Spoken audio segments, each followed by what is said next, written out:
Good morning, class 7th. Today we are going to study about ratio and proportion. So we have already completed the topic ratio, and today we will discuss about the proportion. As we know that when two ratio are equal, suppose that there is one ratio A by B, another ratio C by D, and these two ratio are equal, then we say that A by B is equal to C by D, mean that these two ratio are equal. Then we said that the ratio are in proportion, and we write these as A is to B as to C is to D. There are four terms: first term, second term, third term, and fourth term. And dear student, these two terms are called mean, and these two terms, first and the fourth term, are called extreme. Okay, dear student, so now you are able to find the given two ratio are in proportion or not. How you will find? You will find the ratio of the first two, and you will find the ratio of the last two. If both are equal, then they will be in proportion. Okay, dear student, now let us see the next thing in the ratio and proportion. If A by B and C by D are in proportion, then we write it as A is to B as to C is to D.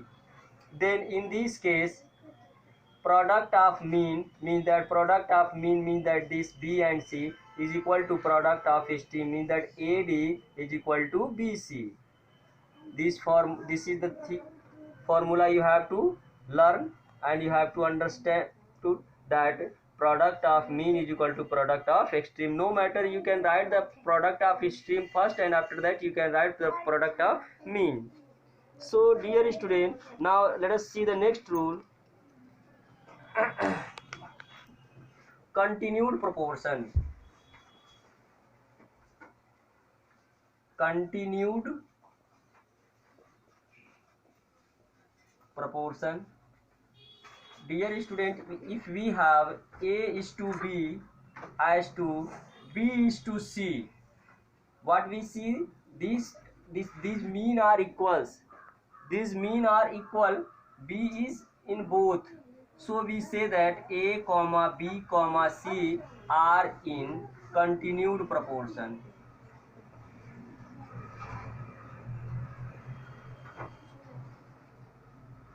Okay, when A is to B as to B is to C, then we say that A, B, C are in continued proportion. Now in this case, product of mean is equal to product of extreme, then B into B, that is B square, is equal to A into C, that is AC. Now when we write B, then it becomes B is equal to under root AC. Dear student, whenever we transfer this square to this side, then it becomes under root, then we write this. So if we want to find the mean proportional between A and C, for example, if I find to mean proportional between 81 and 144, 81 and 144, then mean proportional is equal to 81 into 144.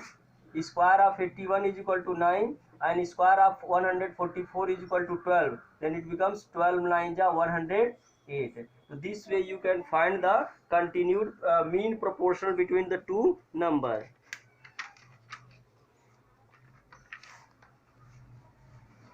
Okay, dear student, now you are able to understand what is continued proportional, what is mean proportional, and when